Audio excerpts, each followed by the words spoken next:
2024 চনৰ লোকসভা নিৰ্বাচন সম্পৰ্কে আলোচনা চলি আছে। গৌৰৱ গগৈ ডাঙৰীয়াক আমি কেনেকৈ বিপুল ভোটত জয়ী কৰাব পাৰোঁ, কেনেকৈ আমি বিজেপিক পৰাভূত কৰাব পাৰোঁ আৰু কেনেকৈ আমি যোৰহাট লোকসভা সমষ্টিৰ মান ৰাখিব পাৰোঁ, এজন যোগ্য সাংসদক কেনেকৈ জিকাই পঠিয়াব পাৰোঁ, তাৰ কাৰণে বিস্তৃত আলোচনা নিৰ্বাচনী ৰণনীতি তৈয়াৰ কৰা হৈছে।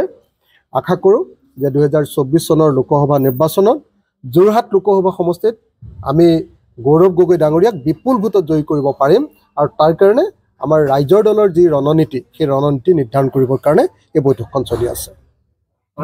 কাৰসাজি কৰা বুলি পোনপটীয়াভাৱে পলিটিক্যালি আপুনি যেন গ্ৰাফ উন্নত হৈ থাকে মানে নহয়। প্ৰথম কথাটো হ'ল যে গৌৰৱ গগৈ ৰাইজৰ দলৰ কেণ্ডিডেট নহয়, গৌৰৱ গগৈ কংগ্ৰেছ দলৰ কেণ্ডিডেট আৰু লুৰিণজ্যোতি গগৈও ৰাইজৰ দলৰ কেণ্ডিডেট নহয়, লুৰিণজ্যোতি গগৈ অসম জাতীয় পৰিষদৰ কেণ্ডিডেট।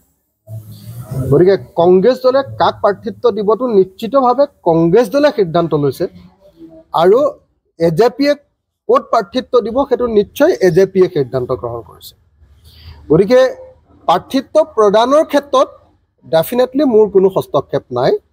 কেৱল মই গৌৰৱ গগৈক যোৰহাট লোকসভা সমষ্টিত উঠিব লাগে বুলি অনুৰোধ জনাইছিলোঁ, ৰাহুল গান্ধীকো অনুৰোধ জনাইছিলোঁ। আৰু গৌৰৱ গগৈক লোকসভা সমষ্টিত আমি অকল উঠিবলৈ কোৱা নাই, গৌৰৱ গগৈৰ কাৰণে 100% দিবৰ কাৰণে প্ৰস্তুত হৈ আছোঁ আৰু গৌৰৱ গগৈক আমি যোৰহাট লোকসভা সমষ্টিত জয়ী কৰাম। যিহেতু তপন গগৈ ডাঙৰীয়া এতিয়া হাৰিব পাৰে, তপন গগৈ হাৰিব বুলি তেওঁলোক বিজেপি দলটো নিশ্চিত হৈছে। তেওঁলোকে সেইকাৰণে এতিয়া ভয় খাইছে। তেওঁলোকে এতিয়া মানে দুজন কেণ্ডিডেটৰ মাজত তুলনা কৰাটো বন্ধ কৰি দিলা। এতিয়া কৈছে যে গৌৰৱ গগৈ আৰু নৰেন্দ্ৰ মোদীৰ ইলেকশ্যন। আৰে ক'ত গৌৰৱ গগৈ আৰু নৰেন্দ্ৰ মোদীৰ ইলেকশ্যন হৈছে? কিমান ভয় খাইছে সেইটোতে ওলাই গৈছে নাই? গৌৰৱ গগৈ বোলে আৰু নৰেন্দ্ৰ মোদীৰ মাজত নিৰ্বাচন, গৌৰৱ গগৈ আৰু তপন গগৈৰ লগত নিৰ্বাচন, এই কথাটো ক'বই পৰা নাই। কেলে? গৌৰৱ গগৈৰ ওচৰত তপন গগৈ এটা শিশুৰ ল'ৰাৰ নিচিনা, এটা বাচ্চাৰ নিচিনা।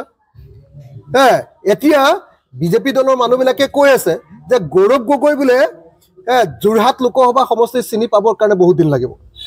আৰে গৌৰৱ গগৈক যেনিবা যোৰহাট লোকসভা সমষ্টি চিনি পাবৰ কাৰণে এমাহ সময় লাগিলে, কিন্তু তপন গগৈকতো ইংৰাজী আৰু হিন্দী ক'বৰ কাৰণে কমেও 20 বছৰ লাগিব আৰু, হয়নে নহয় কওকচোন? যিজন মানুহে ইংৰাজীও নাজানে, যিজন মানুহে হিন্দীও নাজানে, সেই তপন গগৈক বা যোৰহাট লোকসভা সমষ্টিৰ নিচিনা এটা সন্মানীয় লোকসভা সমষ্টিৰ পৰা জিকাই পঠিয়াই কিবা লাভ আছে নেকি? আজি তেওঁলোকে এইবিলাক প্ৰপগাণ্ডা উলিয়াইতো লাভ নাই।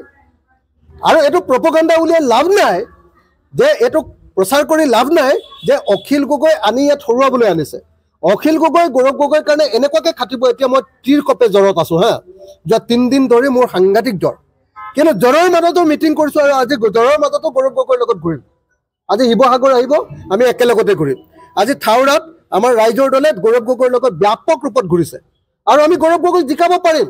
যিকোনো কনচান্স থকা মানুহে, যিকোনো বিবেচনা থকা মানুহে, যিকোনো বিবেকবান মানুহে গৌৰৱ গগৈৰ বাহিৰে তপন গগৈক কিয় ভোট দিব? আৰু যিহেতু তপন গগৈ গৌৰৱ গগৈৰ ওচৰত এটা শিশুৰ নিচিনা, গতিকে তেওঁলোকে আবুল তাবুল বকা আৰম্ভ কৰিছে। সেইকাৰণে মই ভাবোঁ যে পীযুষ হাজৰিকাৰ বক্তব্য ভয় খাই কৰা এটা বক্তব্যৰ বাহিৰে আন একো বক্তব্য নহয়। পীযুষ হাজৰিকাহঁতক সকলোকে আমি বিজেপি দলটোক আমি হৰুৱাম। তেওঁলোকে ইয়াত যিমান টকাৰ টোপোলা লৈ আহি ইয়াত বহি থাকিও লাভ নাই। পীযুষ হাজৰিকা টকাৰহে মানুহ, হয়নে নহয়? টকা আনিহে তেওঁ কিনিম বুলি ভাবিছে, কিন্তু যোৰহাট লোকসভা সমষ্টিৰ মানুহক টকা দি কিনিব নোৱাৰে। গতিকে পীযুষ হাজৰিকাই ইয়াত বেছি ডায়লগ মাৰি থাকি লাভ নাই।